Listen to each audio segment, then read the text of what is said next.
Support for Podcast by Night comes from Midnight Syndicate. To find out more about their gothic horror instrumental music, please visit midnightsyndicate.com. Hey, Jen. Hey, John. Hey, I was looking through our files for the podcast, the By Night podcast. Oh, that podcast. Yeah, that one. Oh, yeah. We have files for that and stuff? You wouldn't think so. I mean, it just sounds so professional. It just comes right out of the ether, I guess. So professional. So we spend millions and millions of dollars. By dollars, you mean rubles? Sure. I don't know what the exchange rate is, but okay. We spend practically nothing on this podcast, and I have a feeling sometimes that shows. No. The feedback's been amazing. So anyway, as I was saying, I was looking through the files, and guess what I found? You found a copy of the Book of Nod. Shh! How'd you know? Who told you? That would be that secret sect of Nodists that are hiding around over there. They totally ratted you out. No. Never mind the secret cult behind the curtain. Nope. No. Ratted you out. You totally pwned you. Ah, damn it. Well, anyway, since the cat's out of the bag or the bat's out of the chimney, whichever. I found the long lost episode 0. Ooh. Which should have been our intro episode. Should have been our intro episode.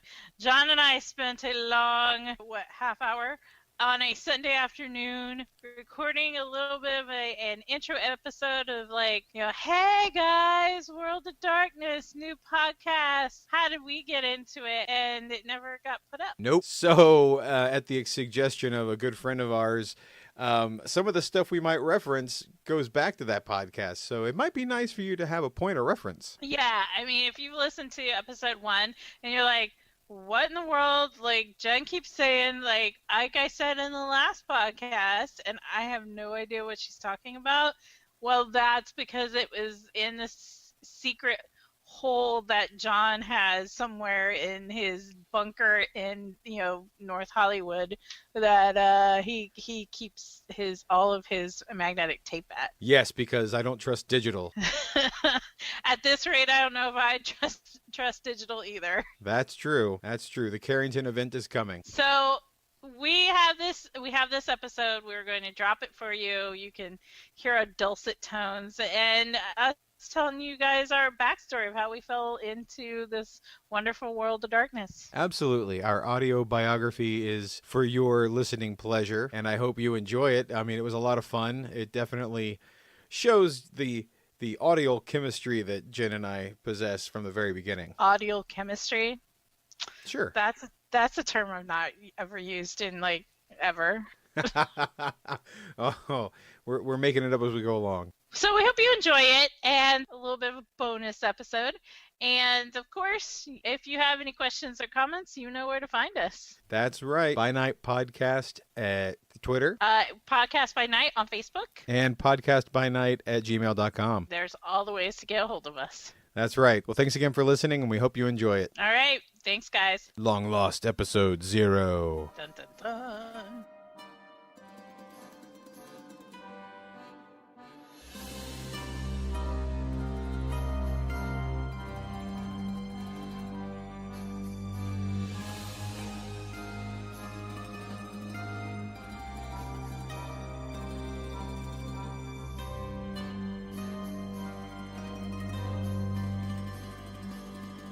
Hi, welcome to Podcast by Night. This is John Long. With me is Jennifer Wolf. Hi, Jennifer. Hi.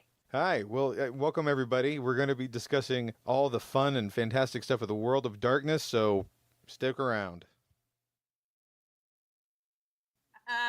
Honestly, when you first approached me about this project of a podcast about this game that we have been playing for more years than I care to admit. And what is this game? This game being,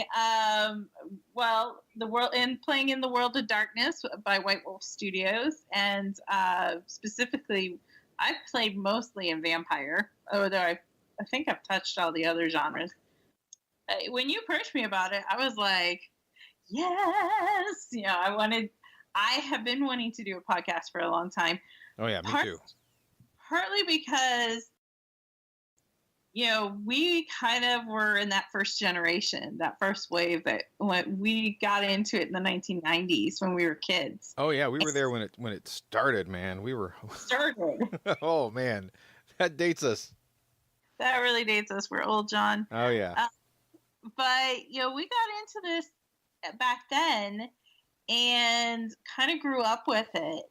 And now it went through kind of its lull phase, and now there's kind of been a renaissance, if you want to. A renewal of interest in this game we loved so much. And new people are coming in who didn't grow up with it, who didn't read all the books and didn't nerd out on all the backstory and the clans and the mechanic and in a way it can be frustrating for the new person because you're walking into a world that has a whole past and a history, and you're like, I've never played an RPG before. And I think that more than anything was why I was interested in this podcast, because I feel we're seeing a whole new generation of people coming in interested in doing role-playing games.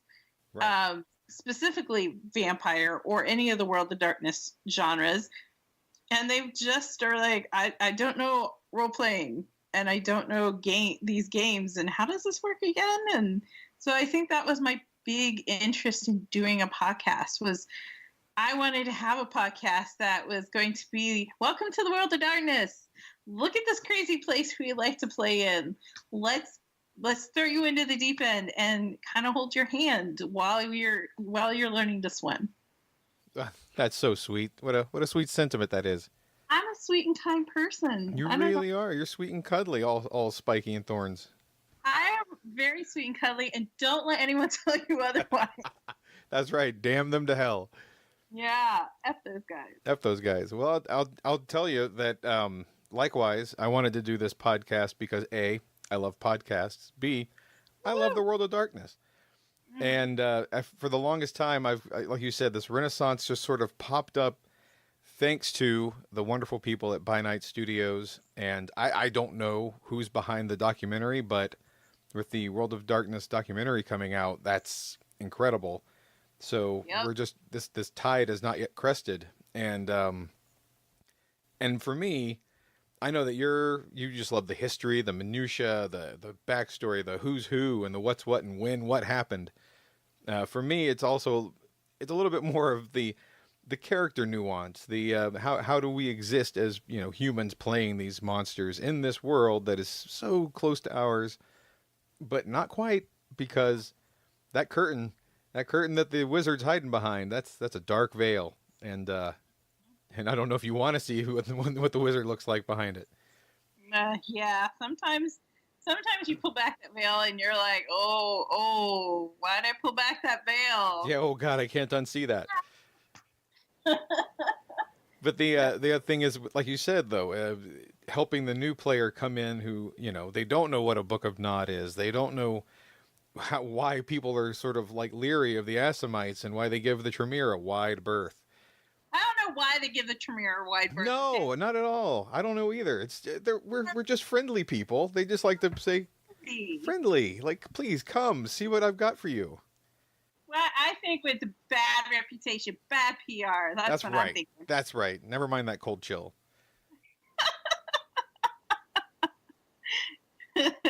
So yeah, I'm glad that we're of a mind on this, with the idea of helping the new and up and coming crop of players sort of, if not ease into it, at least get more of a sense of what they're getting into. Yeah.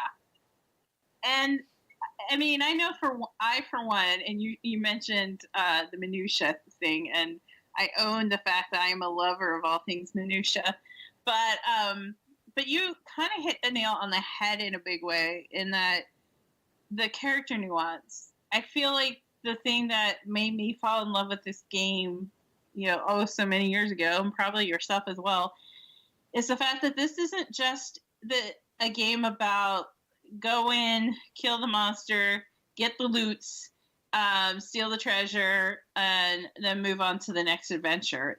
That is not what this game is about. This game is about stories, and it's about character stories. And every character story is a little different. And everybody who comes into these games comes in with like a different mindset of where they are coming from and how they understand this world. And we all bring it together to tell a story.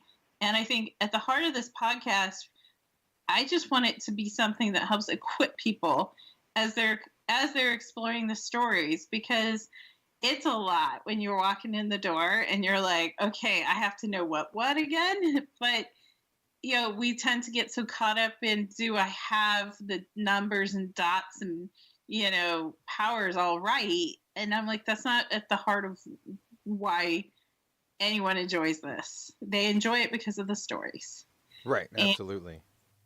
And so I hope this podcast not only gives them the capability of understanding what the dots mean or what the back history is, because, that's all very useful. I hope it allows them to be able to kind of see the world in a way that they can find a way to tell their own stories. Oh, well put. That's so well put. Yeah, I mean, I think the best thing for us as the old school gamers that we are is... What'd you say? I didn't quite hear that. Oh, turn on your hearing aid, John. Oh. I think that the best thing for us that we enjoy is when we get to have those times where we're doing the old war stories. Oh, remember back in the day when we were playing that game and I was playing that one character and you're playing that other character and we did the crazy shenanigans and and it all got real and we had to scramble to figure it all out. Those are the fun aspects of what this game is about, is the fact that at the end of the day, whether you did well or you didn't do well, whether you really spun that really great thing you did with your powers or you completely fell on your face, there's always this crazy, amazing story you can laugh about years later and say, oh yeah, I remember when we did that one thing. I love the war stories, as we like to call them. Those are always fun.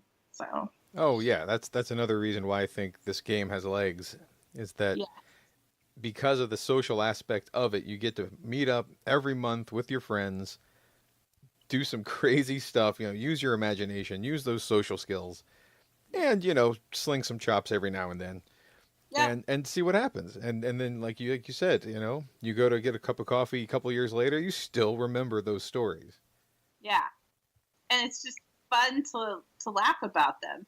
And understanding that this is, at the end of the day, this is just a fun pastime. This is you're playing a character who's facing life or death decisions, but you get to walk away at the end of the night and still be friends with that person you were in mortal deadly combat with not absolutely an hour ago. Right. Absolutely. So I think also this is a good time to kind of maybe explain a little bit about our history with the game a little bit and how each of us came into it. So, and I'm going to make you go first. So, like, how did you discover World of Darkness and how did you come into it? Oh, man. Well, I'll tell you, the first thing that happened with me was I was in high school, of all things, when I first heard about this game where you get to actually play the monster. You get to be that dark figure of mythology and terror, and I've never heard of that before. No game, Dungeons and Dragons, Palladium games, has ever allowed a character to do that, a player like myself to do that. And so I wormed my way into a group, and they were already entrenched in the whole line at that time. I think they only had 3 lines out at the time: Vampire, Werewolf, and Mage. So it was still relatively new. They didn't expect it to be this huge, so they kept trying to crank out new stuff. And we just started playing the tabletop version, and then one day, I remember it like it was yesterday, 1995, New Year's Day, there was a club, the only goth club where I grew up in Jacksonville, Florida. Shout out to the Dominion. Uh, they were running a vampire LARP, and I'm like, holy crap, what is this? And then a friend of ours who was kind of the main storyteller slash GM slash DM guy bought the very first box set of first edition Mind's Eye Theater.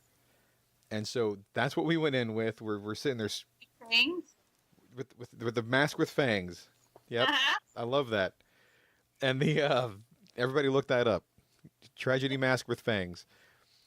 So we were quizzing each other on the way to the club, and of course, when we get there, we realize, wait, there's a second edition now. So we had to take time out to do all that, and the rest is really history. I mean, it was my first taste of the world. It was the perfect setting. The goth club was right butt up against a mundane club, if you will, so you could look out over into the other where the normals and normies and the straights were hanging out, and it was the perfect setting. So that really ingrained it into my mind of this is what it is. Well, I have to say, like, unlike you, I did not grow up with RPGs. You know, you and I share a background in our fine Southern Baptist tradition. I grew up in, you probably even remember when we were kids, there was a big backlash against Dungeons and Dragons. Oh, yeah. Oh my gosh, they're summoning demons with, like, doing magic spells. And at the time I was living in Virginia, which, the area I lived in down by Norfolk was, very military, very conservative. So I did not grow up with the Dungeons and Dragons and like the concept of a role-playing game. So it wasn't even on my radar. I mean, it just was not anything that I would have noticed. And later when we moved to Missouri, definitely just wasn't anything I knew about until I went to college in 1995 in Kansas City. And I was at this Baptist liberal arts school, really small, and have met this group of people there and have befriended them. I didn't know that they played RPGs. In fact, again, was just not on my radar. And it wasn't until one day at lunch, we were all sitting around and my two friends, Bridget and Carrie, were talking about their characters. And, oh, Tasman, she would do this thing. Oh, Karis, she would do this thing. Oh, what about the Sabbat? They might come and attack us, And I'm going, what the crap is this conversation? What are you guys talking about? They're like, oh, we're talking about our vampire characters. I'm like, I'm listening. What's this?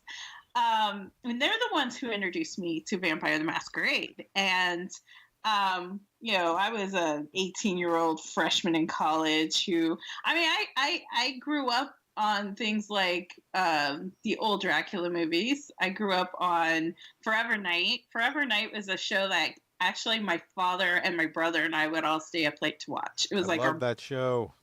It was such a good show. Oh, great show. Family bonding time over La Croix. And Jeanette. Oh well, Jeanette, yeah. And so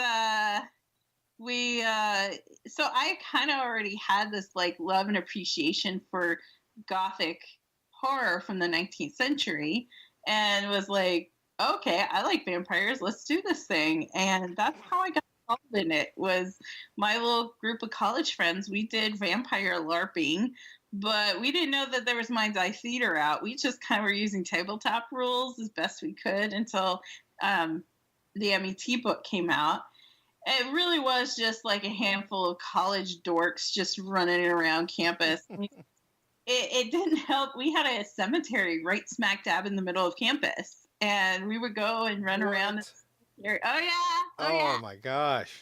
Run around the cemetery pretending to be vampires. And I mean, literally the other kids at this very conservative Baptist liberal arts school were like, who the hell are these weirdos? Like, what the hell is wrong with them? But I didn't actually get hardcore into vampire, like really like reading up and studying it and getting into the minutia of it. And so I moved to California and I met you lovely people.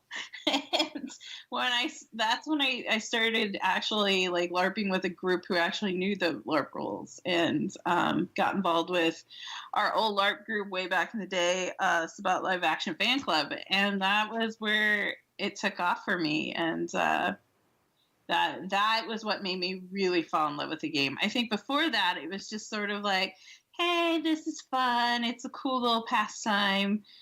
But after I moved out here, it was, this was my social group, and these were the people I hung out with, and really got involved in it. So that's how I came to it. And that has defined, I think, my adult life, has been playing this like weird little RPG, to this day. I think even when I'm in my everyday normal setting of, I am an adult in my office, there'll be days when I'm thinking, so if I had to peg that person down, are they really a Ventrue or are they a Tremere? It's just the way I look at the world. So. Oh yeah, definitely colors are perception. Colors are perception, yeah. So that's how I fell into World of Darkness, and I have to admit, I never fell in love with any other RPGs. I was never into Dungeons and Dragons, or I played a few others, but this has been the one I think that I keep gravitating to, and in a big way, I think it is that the fact that it does have such a rich story that you find yourself constantly intrigued by the different kinds of stories you can tell. And I mean, as I've grown from teenager to an adult, my stories have changed quite a bit. I think when I first got into it, this is true confession time. When I first got into it, I was playing the atypical Toreador fluffy bunny, damsel in distress with a tragic backstory character, who you may remember well, Kilara Wallace. And many good conversations between us. Many good conversations. She was the atypical, tragic, woe is me kind of Toreador with lots of angst. She had lots of angst. And now I'm a little older. I'm like, well, but now I'm exploring playing a nun who used to have true faith and is now a vampire. What do you do with that?